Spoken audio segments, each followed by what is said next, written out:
Chag Sameach à tout le monde. On s'approche aux deuxièmes fêtes, ce soir, Be'ezrat Hashem, ce qu'on appelle Shvi Shel Pesach, le 7e jour de Pesach. Et voilà, c'est une fête de miracle, une fête de Géoula, et on renforce notre Emouna en Akadosh Baruch Hu, que à nous aussi, Be'ezrat Hashem, comme il nous le fait tous les minutes, mais qu'il nous le fasse à grande échelle, qu'il envoie Be'ezrat Hashem à chacun tout ce qu'il souhaite, des Yeshuot, la Refoua et la Géoula Shlema Be'ezrat Hashem. Je voulais juste faire un petit chiour pour comprendre un petit peu cette dernière partie de la fête de Pessah, qui est un moment très important, parce que nous on a l'impression que juste on finit la fête, mais en fait, en analysant le sujet, on est à un niveau encore plus haut que la première fête. Et on est dans le sommet du miracle. Et venez, on essaye de comprendre pourquoi. On a raconté les miracles de la sortie d'Égypte, on a fait un beau seder, tous les nissim et les niflaot. Et comme on a dit, c'est pas juste raconter, c'est qu'on vit des moments extraordinaires où ce qui s'est passé à l'époque, on peut le ressentir, ça peut nous élever, nous donner un sentiment de chérout, de liberté. Mais les Bnei Israël à la sortie d'Égypte n'ont pas chanté, ils n'ont pas fait Aziachir. À quel moment ils sont rentrés à la mer, le Shvi Shel Pesach, le 7e jour, c'est là où ils ont chanté la plus belle des chansons, Aziachir Moshe. Et même les enfants, même les servantes ont pu voir Akadosh Baruch Hu et dire Zekeli ve'anveu, c'est ça mon créateur. Ils se sont engagés à construire un Beth Amikdash, à faire les mitzvot avec une splendeur et une beauté. La Shira, le moment où ils ont chanté, le Klal Israël a chanté. Et la question qui se pose, c'est pourquoi ils n'ont pas chanté à la sortie d'Égypte? Pourquoi ils ont chanté que maintenant? Qu'est-ce qu'il y a eu de particulier? Pourquoi il fallait, Bichlal, repasser cette situation de souffrance avec les Égyptiens et arriver à ce nouveau miracle, ce deuxième miracle? Alors, il est écrit dans le Yerushalmi, Psachim, où la question s'est posée. Et la Gemara là-bas répond et dit que la Géoula n'était pas terminée à la sortie d'Égypte. Et que l'essentiel de la Géoula, c'était quand ils ont traversé la mer. Ça veut dire, et comme ça écrit le Rabbeinu Bechaye, que Vegalti etrem bizroan etouya, je vous délivrerai avec une main tendue, ou bishfatim gedolim, ça faisait allusion à la traversée de la mer, car ils n'étaient pas encore complètement Géoulim, ils n'avaient pas vraiment la Géoula, tant qu'ils ne se sont pas libérés complètement des Égyptiens. Il dit, un esclave qui se libère d'une manière forcée de son maître, il a toujours peur que son maître lui court après. Et donc, il n'est pas vraiment libre. Et même les Bnei Israël, quand ils ont traversé la mer, tant qu'ils n'ont pas vu les Égyptiens, et raconte la Gemara, que les Bnei Israël, ils avaient peur encore que les Égyptiens vont sortir d'un autre côté. Et à ce moment-là, Kadosh Baruch Hu, il a demandé à l'ange de la mer de lui rejeter les corps. Mais les poissons n'étaient pas contents, ils avaient déjà reçu ces corps. Alors Hachem leur a promis que plus tard, à l'époque de Sisra, il allait leur rendre beaucoup plus que ce qu'ils vont donner. Et c'est rien que quand les Bnei Israël ont vu les Égyptiens rejetés au bord de la mer, c'est là, Vaïroa, Met Hachem, Vayaminu, ils sont arrivés à la tranquillité et à la foi. Mais donc, essayons de comprendre quelque chose. Et là, le Maharal nous l'explique très bien. Le Maharal nous explique qu'il y a deux sortes de liberté. Il y a la liberté en détail et il y a la liberté en général. Plus précisément, il y a que chacun a été libéré d'Égypte. Mais se sentir libéré, une nation indépendante, libérée d'une autre nation, à la grande échelle, ça, c'était un autre niveau de Géoula. Et le premier niveau de Géoula qu'on a raconté la première fête de Pessah, C'était la Géoula en soi, que chacun a pu être libéré. Mais le peuple, d'une manière générale, n'était pas libéré. Et la preuve, c'est que l'ange des Égyptiens est venu accompagner Paro pour poursuivre les Bnei Israël. Vaïréou, ils ont eu peur parce qu'ils ont vu l'ange des Égyptiens. Donc, la deuxième partie, qui est, on va dire, la concrétisation, la conclusion de la Géoula, le sommet de la Géoula, où vraiment le peuple va devenir un peuple libéré, ça s'est passé quand ils sont descendus dans la mer. Et c'est pour ça qu'on comprend pourquoi ils n'ont pas chanté au début, et ils ont chanté que quand ils ont traversé la mer. Donc c'est très intéressant. De là, on peut déjà comprendre le sens de la fête, que Bezrat Hashem, nous en Galoute, il nous reste 2 jours, en Eretz Israël 1 jour. C'est un jour extraordinaire, de même qu'on a essayé de ressentir comme si que nous sommes sortis d'Égypte dans la première fête. Cette fête-là, qu'on va écouter Az Yashir Moshe, on va essayer de se rattacher à cette liberté du Klal Israël, où il ne dépend plus de rien que d'Akadosh Baruch Hu. Il se sent un peuple libre qui va vers Kabbalat Torah. Et ça, c'était un moment où ils ont déjà dit Az, ils ont fait allusion à la résurrection des morts, à la venue du Mashiach.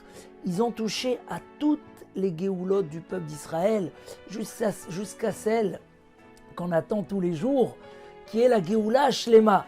Ça veut dire que cette fête-là, on peut toucher à une notion de Géoula qui touche à l'éternité. On peut, Bezrat Hashem, arriver à cette chanson.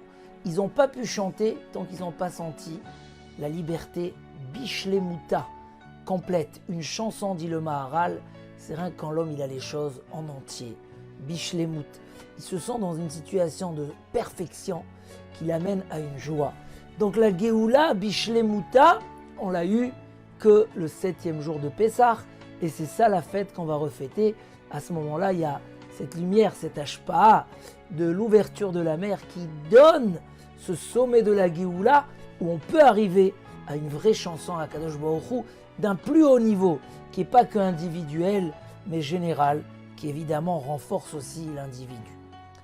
Et je crois que ce message, on peut l'extrapoler un peu dans tous les autres détails de la vie. Des fois, pas des fois, toujours, on a un combat avec le Yetzer Hara. Sur des points, ça peut être par exemple Shlom Bayit, ça peut être des problèmes de Yetzer Hara personnels, ça peut être les midot, la colère. Et un homme, il fait un travail. Et il croit que ça y est, Baruch Hashem, il est plus nerveux. Et malheureusement, quand la situation était un peu plus dure, encore une fois, il repart en colère. Un homme, il travaille sur la Emouna, ça y est, ne plus être inquiet. Chaque chose, croire en Akadosh Baruch Hu. Quand il lui arrive quelque chose, dira Kol Letova. Malgré tout, des moments comme ça, quand la situation est particulière, ça peut être un petit détail, mais l'homme, ça l'a contrarié, il retombe dans l'inquiétude, dans le sentiment qu'il est perdu, et il oublie la Emouna. Dans le Shlom Bayit, un homme, il fait des efforts, il voit que ça se calme, mais quand même, il ressent que le Shalom, la Ahava n'est pas à la plus grande perfection, parce que quand même, de temps à autre, ça se relâche, ça se redispute, etc. Mais pourtant, j'ai travaillé. Il y a 2 niveaux dans le combat. Il y a le niveau d'un esclave qui s'est libéré de son maître, le niveau de quelqu'un qui a conquis une ville, mais l'ennemi peut toujours revenir, il est toujours à côté, il n'a pas abandonné, il est là, il veut rattraper, peut-être que je vais retomber. Alors, le Nitzachon n'est pas complet. Et il y a une deuxième étape où un homme arrive au Nitzachon complet. Il a trouvé les secrets, il a trouvé la méthode, il a trouvé comment jamais on se met en colère. Il a le courage de se taire quand l'épreuve est grande. Il ne tombe pas dans la tristesse. Il sait les secrets du Shlom Bayit. Quand il faut se taire, il ne faut rien dire. Quand il faut savoir réagir, garder tout le temps cette tranquillité, cette adaptation. Ah, il est arrivé où il est tranquille. Il sait, comme David Ameller qui a dit, moi j'ai réussi à combattre mon Yetzer Hara. Libi halal bekirbi. Mon cœur, il est vide à l'intérieur. Il n'y a pas d'Yetzer Hara. Il n'y a que du bien.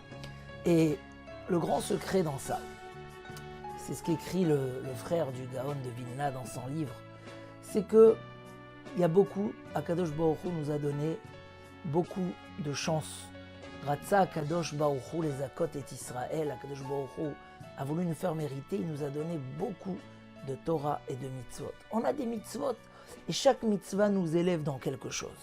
Mais d'une manière générale, l'étude de la Torah fait élever la personne à un niveau où il peut faire Aziachir.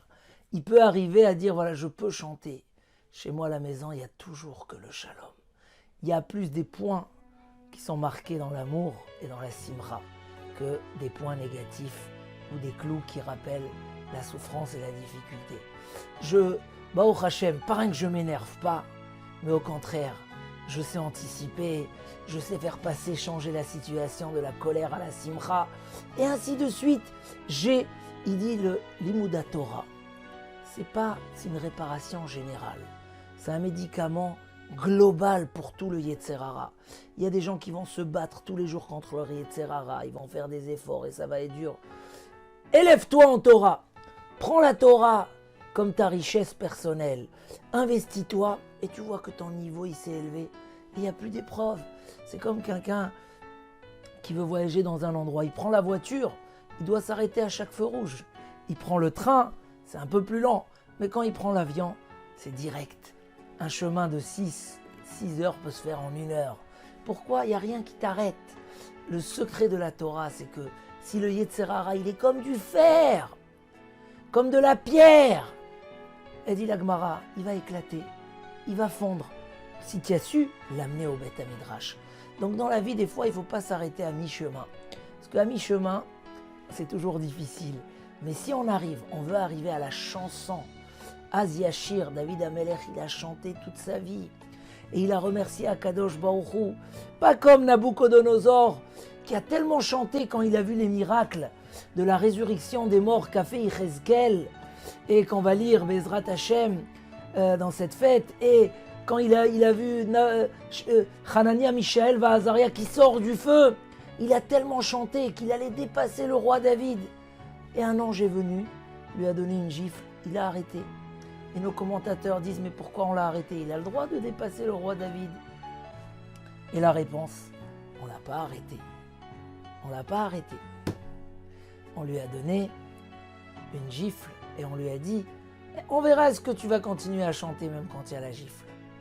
David Amelech, il a chanté, Chesed ou Mishpat Ashira. Quand il y a le Chesed, j'ai chanté. Quand il y a le jugement, le Din, j'ai aussi chanté. Et Nabucodonosor, il s'est arrêté. Il a eu une petite Géoula comme ça, une petite Shira qui a démarré, mais il était encore dans la première partie, il n'a pas su passer la deuxième. David Amelech, avec la Emouna, il a passé la deuxième. Un homme qui a des épreuves, qui tombe dans la tristesse, dans l'inquiétude. Il y a une première étape où il a lancé le combat. Il va s'attrister, il va se rappeler, il va se calmer, il va se renforcer dans la Emouna, il va prier. Mais il y a celui que, ça y est, la Emouna fait partie de lui-même. Rien ne peut l'attrister, rien ne peut l'inquiéter. Il a le bitachon b'Hashem, la vocation du boteach b'Hashem, c'est de rester tout le temps besimcha, tout le temps chanter. Parce que, arrivé déjà à un niveau où la mer s'est ouverte, où tu vois que Hachem ou Elohim, tu es convaincu, En od milevado, il est là pour t'aider, il t'aime et il va t'envoyer. Si on arrive toujours à savoir, la première étape est très importante, mais la deuxième est encore plus grande.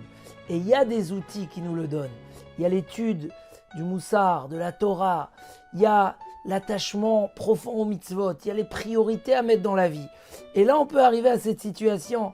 Il y a un jour un homme, il était comme ça, le dernier mariage, le dernier Shiva Brachot de son dernier enfant, et il était tellement excité, il a fait une dracha, et il y avait là-bas des grands tzadikim, il y avait même le Rav Yechezkel Ivenstein qui était le maître de la foi, de la Emouna, tellement il était fort. Et ce monsieur, il parle, il dit, je vais vous dire à Botaï, je n'ai pas à remercier Akadosh Baruch Hu sur ce qui m'a aidé. Dieu ne m'a pas aidé. Alors tout le monde était choqué, le Rav il est devenu tout blanc. Il a dit non, Akadosh Baruch Hu ne m'a pas aidé, je répète. Akadosh Baruch Hu, il a tout fait. Il m'a tout donné, tout ce qui s'est passé, je suis convaincu, je vois de mes yeux. Il a tout fait, il ne m'a pas aidé, il m'a tout donné. Ça veut dire qu'il y a toujours un niveau supplémentaire de shlemut qui peut t'amener à la Shira. Et Bezrat Hashem, cette fin de Pessah, c'est nous pousser justement à essayer d'atteindre ce niveau Bezrat Hashem, que chacun dans sa vie puisse être le gagnant, et Zéou Gibor Akovesh et Titzro, le fort qui combat sans Yetzerara et qui a atteint le niveau de la Shira. Et le grand secret de ça, c'est celui qui s'investit dans ce qu'il a fixé comme moment pour étudier la Torah. Une étude de Torah avec labeur, avec investissement, nous élève automatiquement et nous permet d'atteindre des niveaux extraordinaires de cette Shlemut Be'ezrat Hashem. Donc Hashem envoie Echol Cholei Amo Israël, Refoua Shelema, les Yeshuot, tous ceux qui doivent se marier, et c'est comme l'ouverture de la mer, qu'Hashem Be'ezrat Hashem ouvre la mer et leur envoie Be'ezrat Hashem la Géoula. La Parnassa, c'est aussi comme l'ouverture de la mer. La mer elle s'est ouverte, alors Be'ezrat Hashem, Kakadosh Baruch Hu envoie à tout le monde une belle Parnassa, Kol Mishalot Libchem Letova. Et on s'attache très très fort à cette valeur de l'étude de la Torah qui nous donne une force supérieure dans tous nos chemins de la vie, contre le Yetzer Hara, dans la réussite, et qu'on soit toujours dans un niveau de Az Yashir, Moshe ou Béné Israël. Chag Sameach.